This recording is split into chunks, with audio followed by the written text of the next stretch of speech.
We live in a time where sharing our thoughts, our routines, our goals, even our vulnerabilities is normalized, even encouraged. But neuroscience teaches us that not all forms of sharing are healthy and not all exposure is harmless. Today, I want to talk to you about something rarely addressed, why it's critical for your mental and physiological health not to let people know too much about you. In the realm of human interaction, our sense of safety is not only physical, but profoundly social. From a neuroscience perspective, social safety is governed by the intricate interplay between various brain regions responsible for threat detection, emotional regulation, and behavioral response. One of the core systems involved in social and processing includes the amygdala, which scans the environment and conversations for signs of danger or rejection. When we disclose personal information, especially in unfiltered or excessive amounts, we unknowingly trigger a biological system designed to assess vulnerability and threat. Disclosing information about oneself is often perceived as a sign of openness and authenticity. In moderation and in trusted environments, it can be. However, when individuals share too much too soon or with too many people, they compromise the brain's ability to maintain what's known as predictive social coding. This is the brain's mechanism for anticipating how others may react and whether the environment remains safe after information is revealed. When you tell someone something deeply personal, your brain doesn't simply move on. It enters a hypervigilant state, continually scanning for feedback, subtle facial expressions, tone of voice, body language that could indicate judgment or betrayal. This is a taxing process. It diverts neural resources away from executive functions like planning and creative thought and redirects them towards social monitoring and emotional defense. The anterior cingulate cortex, a region implicated in error detection and social pain, becomes especially active when there is a mismatch between how we expect others to treat us and how they actually do. After oversharing, any deviation from anticipated warmth or acceptance, even something as small as a delayed reply or an awkward glance, can be interpreted as a social threat. This activates stress pathways, elevates cortisol, and creates an internal feedback loop of anxiety and doubt. The social brain, particularly in situations of perceived exposure, cannot distinguish between physical and emotional threat. That's why being misunderstood, judged, or gossiped about feels not just emotionally uncomfortable, but physiologically destabilizing. In group dynamics, humans are wired to detect power balances and hierarchy. When someone discloses too much personal detail, especially in a group setting, it may shift the perceived balance. People may categorize that individual as less secure or more emotionally dependent, even if unconsciously. These shifts influence how others interact with them, speak to them, or even remember their contributions. Social neuroscience shows that people remember emotionally charged disclosures more than neutral ones. This means that once a deeply personal narrative is shared, it tends to overshadow other characteristics, skills, achievements, strengths. This isn't always fair, but it is biologically consistent. The brain encodes emotionally intense data more strongly and retrieves it more readily, which means others may recall your vulnerabilities before your values. This also ties into the concept of reputation risk. In the age of digital footprints and rapid communication, a personal detail shared in confidence can be relayed, reshaped, and reframed in minutes. The hippocampus, the region responsible for memory consolidation, stores contextual information about where and when something was said. But the recipient's brain doesn't always encode those details the same way. What you meant as a private moment might be received as casual information, retold without context, and ultimately affect how others perceive you. That loss of contextual control heightens perceived social danger, which reinforces neural circuits of withdrawal and self-manuring. Furthermore, individuals who regularly share personal information with others, especially in environments where trust hasn't been firmly established, often experience elevated baseline levels of stress. This is because the nervous system remains in a semi-activated state, anticipating repercussions or managing mental simulations of conversations that might happen next. The brain starts to create what-if scenarios, replaying interactions, or planning defenses against possible misinterpretations. This form of cognitive load is subtle but chronic, reducing our bandwidth for focus, presence, and meaningful engagement. Sharing might feel like a relief in the moment, but when it's miscalibrated, it generates a lasting tax on the mind-body system. When we talk about sharing personal information, especially in the context of modern life, it's important to understand how such behavior interacts with the brain's core systems for emotion regulation, self-identity, and environmental prediction. Oversharing defined here as the excessive or premature disclosure of personal thoughts, feelings, or experiences, has significant neural consequences that go far beyond social awkwardness or discomfort. At the biological level, the act of revealing personal information engages networks that link the medial prefrontal cortex, amygdala, and the default mode network. These brain regions help us process self-referential information, monitor emotional relevance, and evaluate social threat.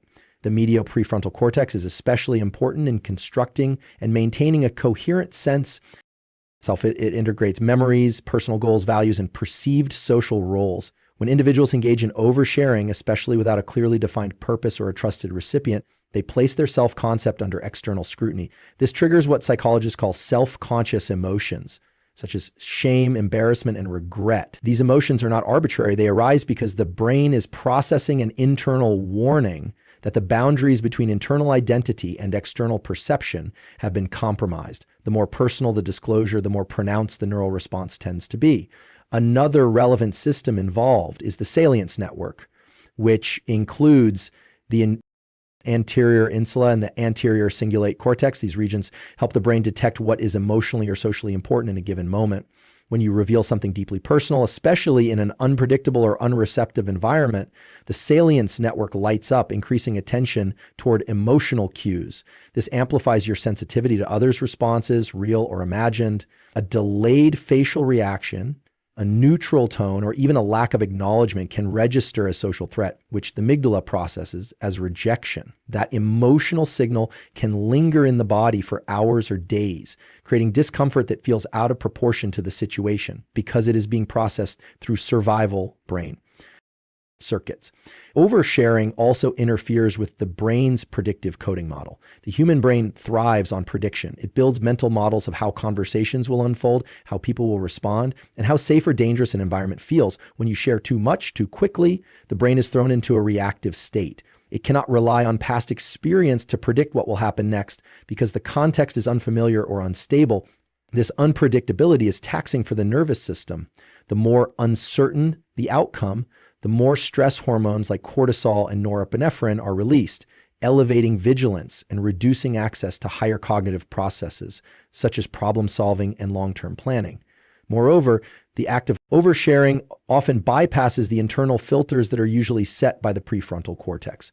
In emotionally charged states, such as anxiety or loneliness, those filters become less active. This state is known in neuroscience as hypofrontality, where the rational part of the brain goes temporarily offline, allowing raw emotional content to surface without modulation. It feels honest, even relieving at times, but the long-term effects can include regret, rumination, and a diminished sense of personal control. This is because once the emotional content is externalized, it is no longer protected by the brain's internal schema.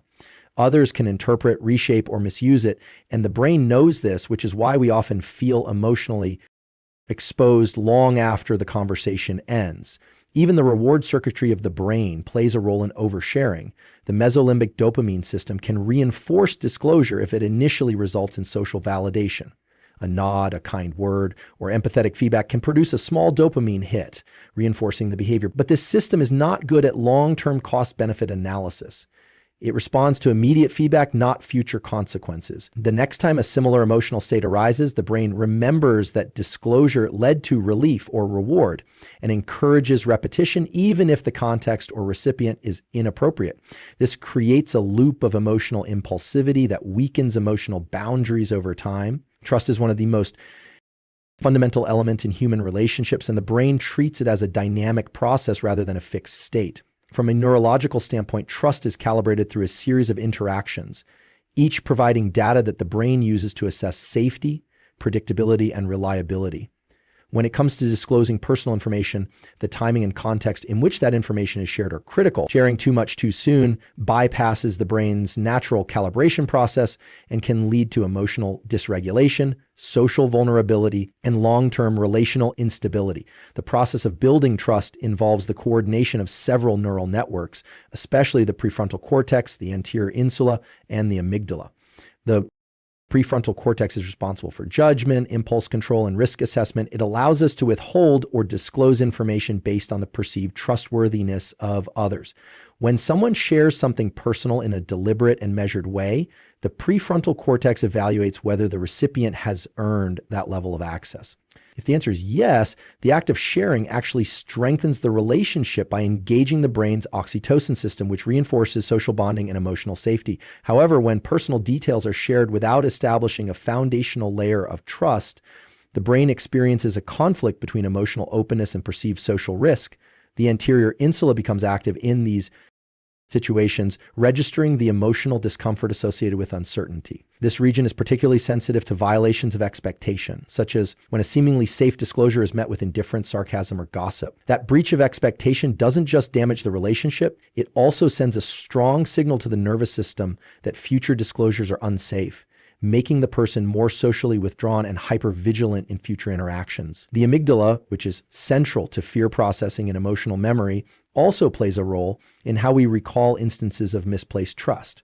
When someone shares something deeply personal and it backfires, the amygdala tags that memory as a threat and stores it with heightened emotional intensity. This means that even in future relationships, the brain may generalize that experience and respond with anxiety or avoidance, even if the new environment is safer. This is why people who have experienced betrayal or ridicule after oversharing often struggle with social openness later in life. Their nervous system has adapted to protect them by suppressing vulnerability. What's important to understand is that healthy vulnerability is not about full transparency. It's about titrated disclosure, sharing small, manageable pieces of information, and then observing how others handle them. This process provides real-time feedback to the brain and strengthens or weakens trust accordingly. If the response is supportive, the prefrontal cortex adjusts its assessment and allows for slightly more openness. If the response is dismissive or predatory, the brain tightens its boundaries. This dynamic calibration ensures that disclosure serves a purpose, to deepen connection without compromising safety. The dopamine system is also implicated in this process. When someone shares something personal and is met with a validating response, dopamine is released, creating a feeling of reward and reinforcing that behavior. But when someone shares too much without this validation, or worse, is met with a negative reaction, the resulting dopamine crash can lead to feelings of shame and regret. Over time, the brain becomes less likely to associate openness with reward and begins to categorize vulnerability as a potential threat. This neurochemical feedback loop changes behavior patterns, often leading to emotional withdrawal or chronic overexposure, depending on the individual's coping style. Another relevant system in this context is the mentalizing network, which includes the temporoparietal junction and the medial prefrontal cortex. This network allows us to infer the thoughts, intentions, and emotions of others. When we engage in calibrated vulnerability, we're also engaging this network to track whether someone is empathetic, attentive, and emotionally attuned. If someone responds in a way that shows care and discretion, that social cue tells the brain it is safe to proceed.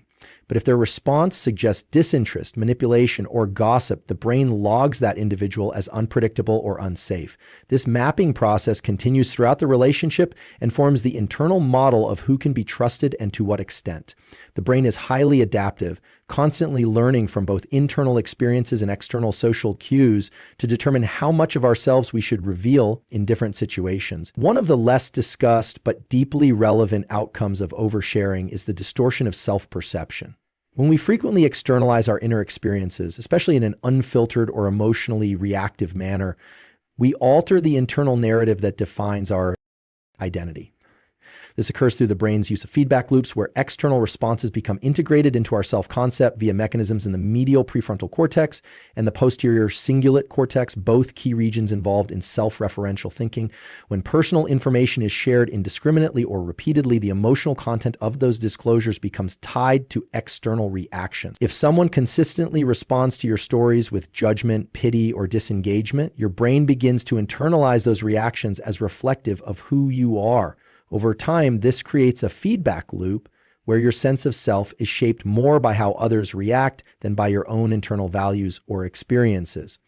This process can slowly erode self-trust, which is the foundation for psychological resilience and autonomy. Without that self-trust, Individuals are more likely to seek validation externally, which reinforces the cycle of disclosure in search of approval. Additionally, when individuals speak frequently about their struggles, weaknesses, or emotional wounds, those narratives become more deeply encoded in memory. The hippocampus, which is responsible for consolidating long-term memories, works in conjunction with the amygdala to prioritize emotionally charged content. This means that stories repeated in conversation, especially those laced with emotional intensity, are more likely to become the dominant chapters in one's mental autobiography. What you talk about consistently becomes what you think about automatically. This doesn't mean those experiences aren't valid. Rather, it highlights the brain's tendency to prioritize repeated narratives, especially those tied to vulnerability or pain, and give them greater influence in shaping identity. Another aspect of this phenomenon is known as co-rumination, which refers to the repeated discussion of problems with others, often without moving toward a solution. While it can feel bonding in the short term, co-rumination reinforces neural pathways associated with stress, anxiety, and low mood.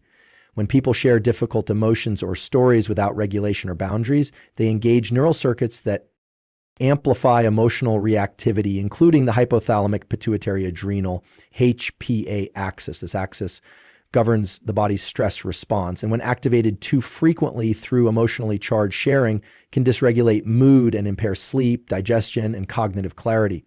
In social neuroscience, there's a principle called mirroring that plays a critical role in how people respond to disclosure. When we share something personal, especially with emotional intensity, the listener's mirror neuron system activates to simulate our internal state. If someone responds with discomfort, awkwardness, or distancing, our brain interprets those nonverbal cues as rejection or disapproval, even if it's subtle. These micro reactions accumulate over time and influence the discloser's internal model of social safety. They might become overly self-critical, uncertain about when or how to share, or develop an inflated sense of how negatively others perceive them. Oversharing also impacts decision-making by shifting focus away from long-term goals and toward immediate emotional relief. The ventromedial prefrontal cortex, which is involved in balancing emotion and logic in decision-making, becomes skewed when disclosures are made in the heat of emotion.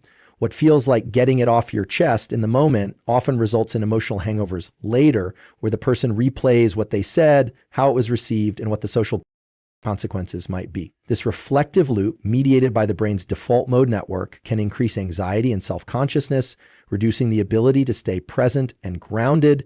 The chronic externalization of personal experience also leads to a dilution of boundaries. Psychological boundaries are critical for maintaining a coherent sense of self, and they're enforced by consistent patterns of thought, behavior, and self-regulation. When someone habitually shares without discretion, the distinction between what is internal and what should remain protected becomes blurred. Over time, this undermines the structural integrity of self-definition, making individuals more reactive, more dependent on external input, and less capable of internal emotional regulation.